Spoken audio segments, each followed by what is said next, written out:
Hopkinton, and welcome back to the Hangout Hour. This HCAM TV series, bringing you new episodes most Wednesdays at 7 p.m., seeks to connect with you, us, and our community. We have a mix of people in positions that serve our community and regular folk just living their lives. We want to hang out with all of you to see how you're doing and what you're up to lately. Here at HCAM, we like sharing stories, so consider joining us. We're all friends and neighbors here. To connect with the Hangout Hour for yourself or to suggest another in our community, drop us an email or give us a call. Really, this is why we're here. Later in this program, I'll be catching up with Kelly Grill, the director of the Hopkinton Center for the Arts. But first, I have the pleasure of talking with our school superintendent, Dr. Carol Kavanaugh. As you well know, these are extremely busy times for our community and our schools, and we look forward to chatting about all the latest. So, Carol, welcome to the Hangout Hour. Well, thanks, Jim. Thank you for having me. I really appreciate you taking the time to be here with us. So, as we talk about here in the Hangout Hour, how are you doing?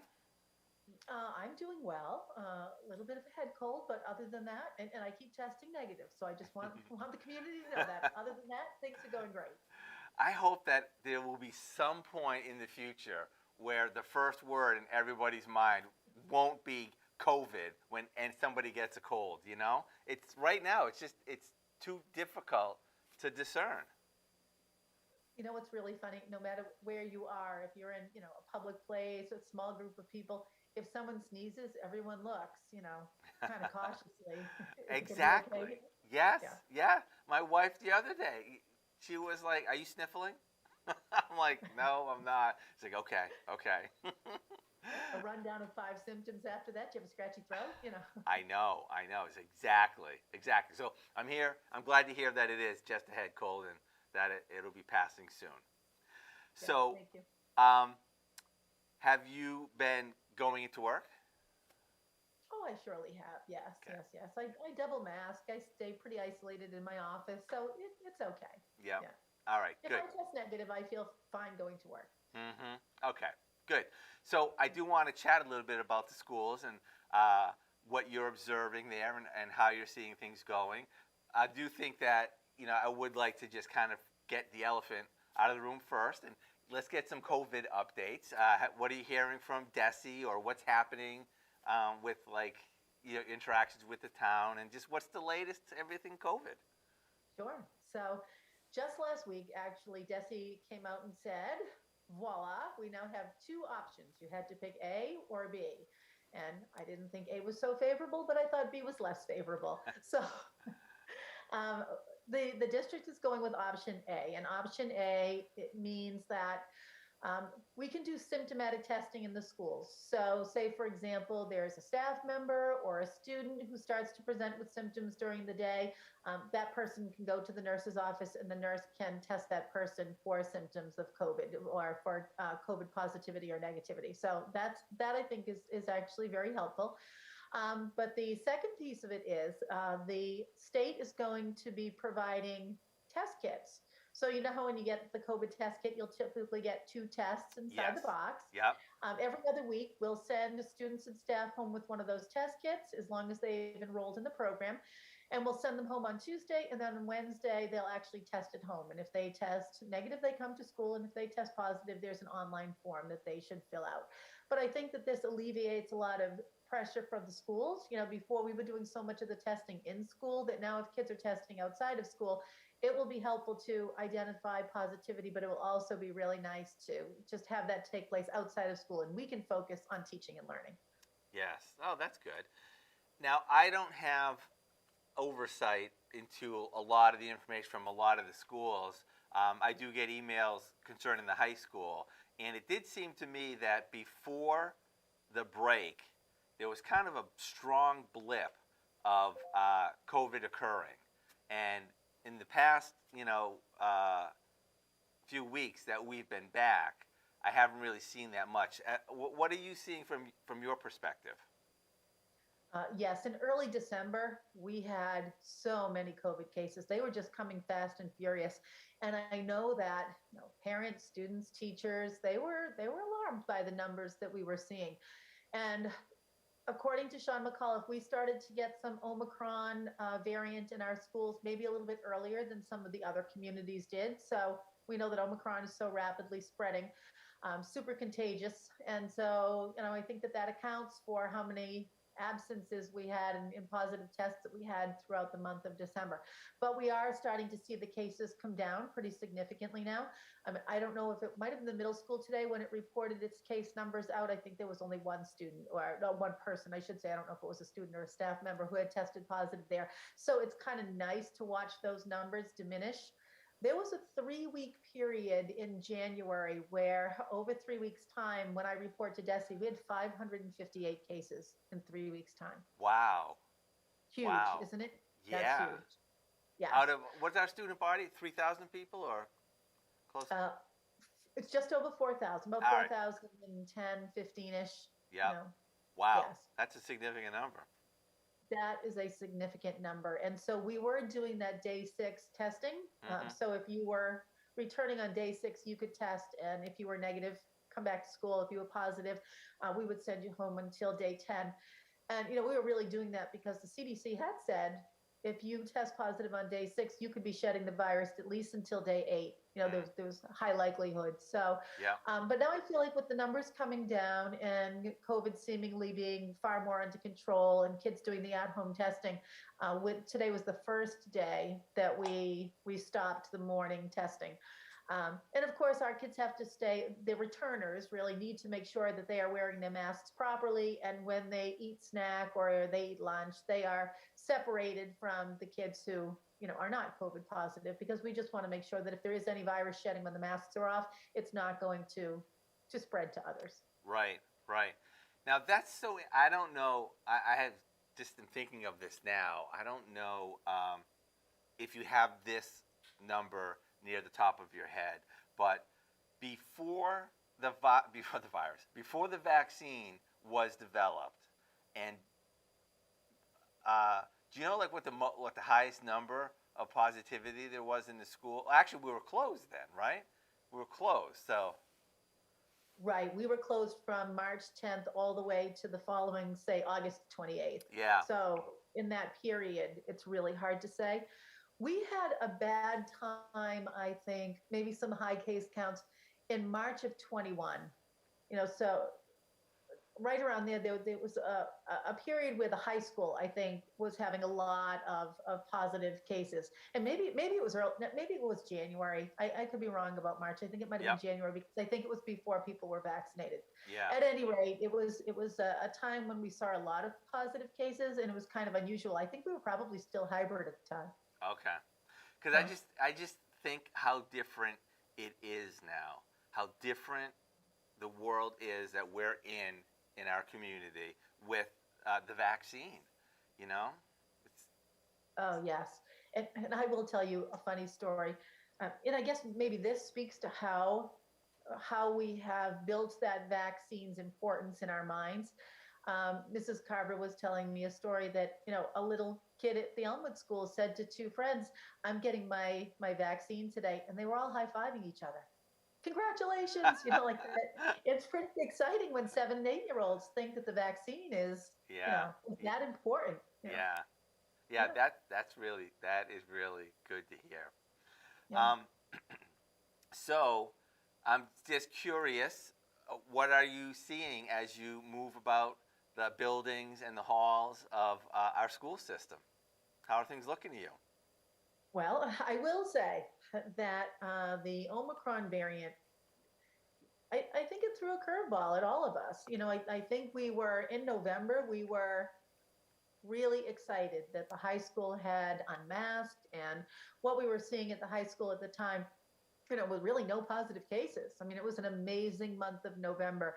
And then the diametric opposite in December. We started to see all of those positive cases of, I don't know if they were all Omicron or Delta or whatever, but they were certainly rapidly spreading. And I think that just took the wind out of our sails a little bit.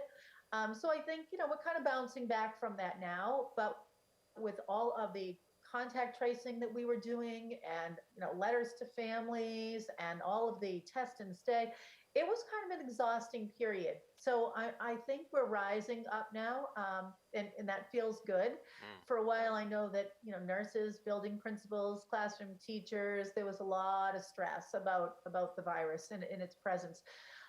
But you know what? For all of that, Jim, I just want to say, like, the most positive things are when I get out into the schools and I'm in classrooms.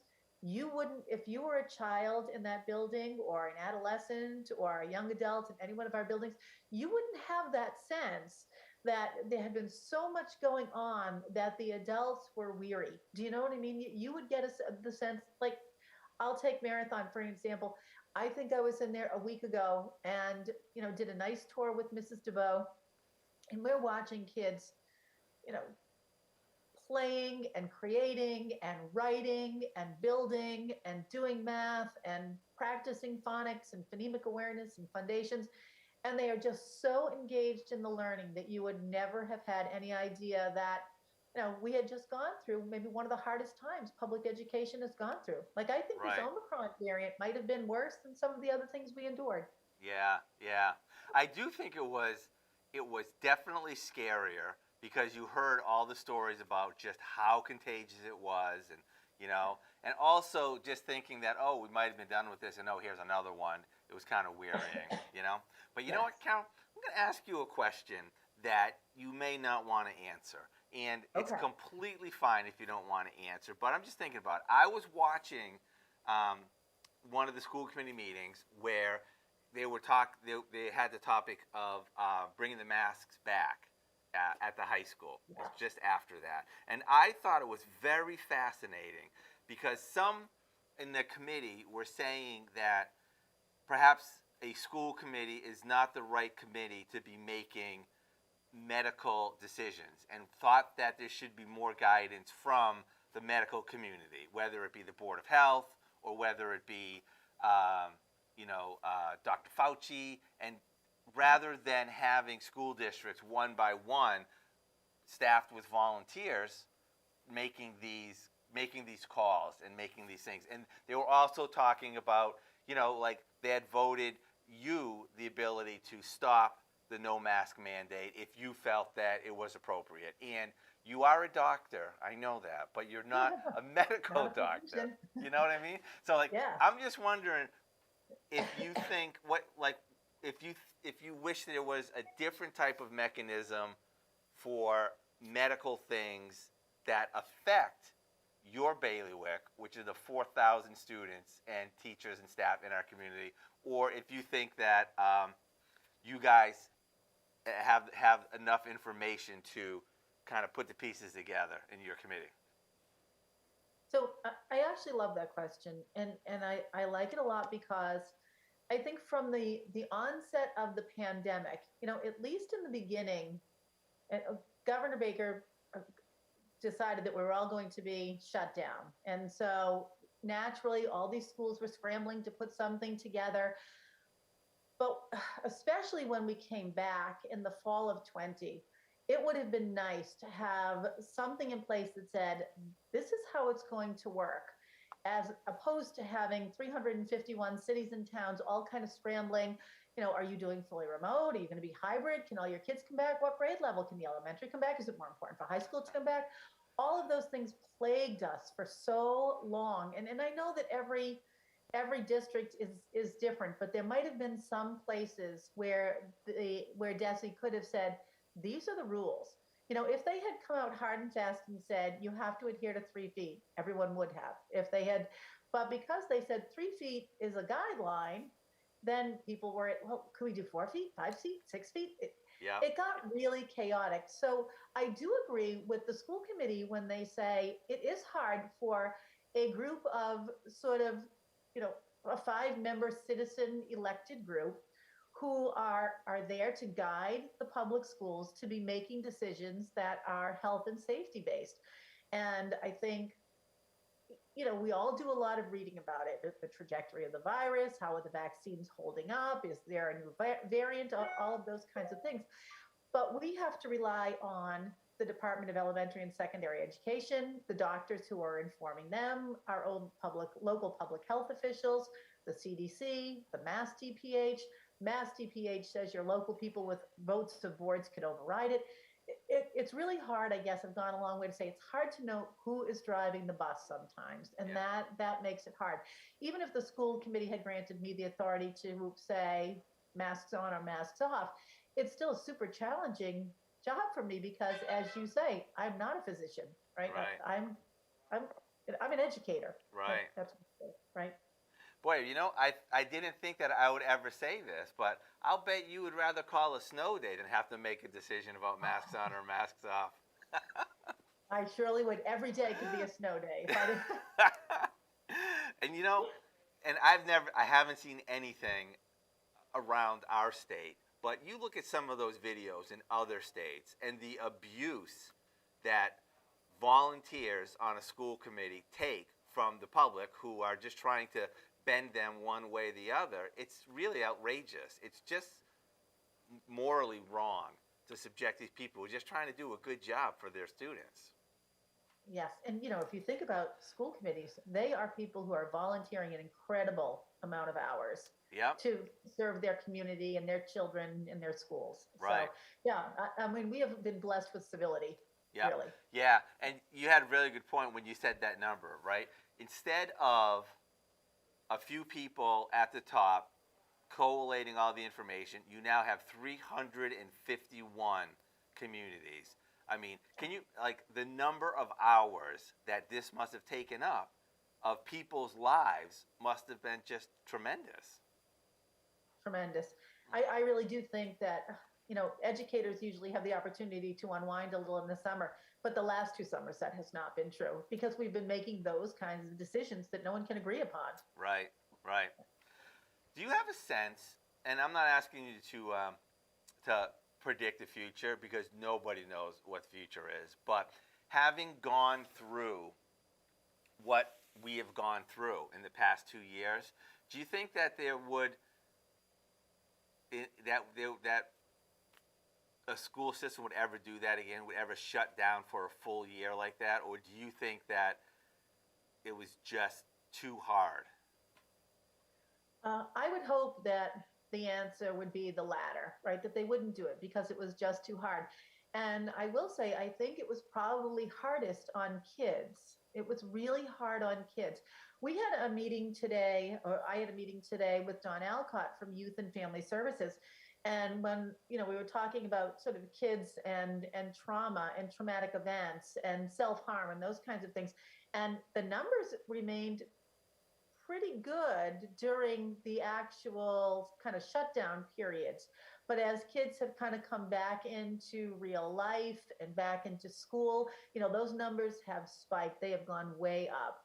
And, some of the thinking around that is, with social media, you are in school and interacting and interfacing with other people, but you never turn yourself off because you go home and you still have that social media there with you. Yeah. And it's really hard to face sort of almost any negativity. So when we're having negative feelings, whether they are about something that we're supposed to be doing or about ourselves, it's really hard to deal with those. And I think the pandemic only exacerbated those things, Yeah. So I would hope that we would never do this to children again. Yeah, I think that it's really hard, but it's also so important to remember that kids are not adults. When we are going through this, we have understandings in ways that kids just don't have, that they're still growing and learning, and it just doesn't make sense, and it's just really hard. Yes. I have had to come to a really hard understanding that, my humor might be a little dry for a high school classroom setting. So I've dialed that back a little bit. Yeah, yeah. Well, we've even talked about if you are, a 5-year-old kid, like 40% of your life has been pandemic. Wow. And so we think about our own lived experiences and all the things that have shaped us now into adulthood. And granted, this has been hard for adults as well. Yeah. But we had sort of, I mean, I shouldn't say we because not all people have, but for the most part, people have had sort of typical childhoods that have shaped them into adulthood. And there's a big piece, I think, of kids' lives that have been robbed from them a little bit, you know? Yeah, and it's Yeah. also too uh, that time frame is a very dynamic, growing, learning, expanding type. It's not like 2 years out of an adult's life where we have like large blocks of decades where we're pretty much the same. Kids are Yeah. constantly evolving, and a disruption during that high energy phase must be even more devastating. Yes. Yes. I don't know. Mm. Yeah. So, it's been a long answer, but I do think it's been a hard time. And I would hope that something like this would never happen to kids again. Right, right. How are things going, if you know, with sports? Because I do know that sports is a more problematic area than others because everybody is huffing and puffing and sweating all over the place, and you know. Um, and so I know we're covering a lot of different games and stuff like that. I don't know if there are any limitations that everybody's dealing with now. I think that, well, and this really comes from my conversations with Mr. Cormier and Mr. Bishop. In early December, we did have a lot of teams that were not playing, and they weren't playing because we just had too many athletes who were COVID positive at the time. And other communities hadn't quite caught up to us with the numbers of COVID positives. And at the time we could joke and say, well, it all starts here, right? Um, but at the time, other teams were like, well, we can't have a contest against Hopkinton because they don't have a team right now. And then our players got back and their players were out. And so we would say, well, we can't have a game against, Yeah. insert town because they don't have a team right now. But last I talked to Mr. Cormier, all of our teams were back up and running. So, Okay. yeah, Oh, that's good. yeah, That's good. All right. You know what? I think we've talked enough COVID. So I I think know so too. you have a lot of other stuff going on. How are you? You're knee deep in budget season now, getting ready for town meeting and getting everything together. How is that going? Is that a smooth process? Uh, I would say by and large this year it was a pretty smooth process. The select board, gives us our budget message as early as September, and this was a year that they had asked us to be pretty conservative, and I think that we were. The budget for the year is 57,116,000, which sounds really super high, but there are I think very few asks in this budget. There are some increased costs in special education out of district placement. So, but by and large, I think the process went well. I think there's always something more that people would want. Yep. But we really tried to say what is it you need to have and what would be nice to have, and let's this year think about need to have, because I think sometimes we're afforded the nice to have, but that's not right now. Right. Right. So it's all done. You put a bow on it. Just got to wait for town meeting now, right? The school committee did vote on it last week. Yes. Oh, nice. Oh, that's really Oh, good. it feels very good to be, we sort of live our lives through seasons, because you're a public school educator. Yep. So when you get that final vote from the school committee, now you go through that process of waiting for it to be town meeting. Right. So, with that being said, and you did say that you were asked to be conservative, and the school committee was conservative. So there's not like really big shiny new things going on. Is there anything that is happening in the next school year, should this budget pass, that you're excited for? Whether it just be a roof getting replaced or something new being added. Well, you know that there will be an addition on the marathon school coming quickly. Yes. Yeah, so that will be exciting. And a couple of positions that we've added, I think. So even this year, we've had these positions, but they really weren't put into the FY22 budget, but we've incorporated them now into the FY23 budget.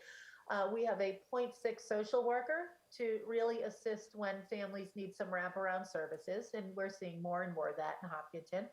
And we also have a social emotional learning director who has been, her role is interesting because I think when people talk about social emotional learning, they think about tier 2 kinds of interventions. So once there's a student who already has some kinds of needs for counseling, or a student who might be school avoidant, or a student who might have some anxiousness around testing, whatever, we that people see that as a need for social emotional. But our philosophy really is that every kid should be getting social emotional learning. So what does that look like, right? Maybe it means that um, a kid needs to learn a little bit more about perseverance, or a kid need to learn some more about self-advocacy, or somebody needs to learn some more about organizational skills.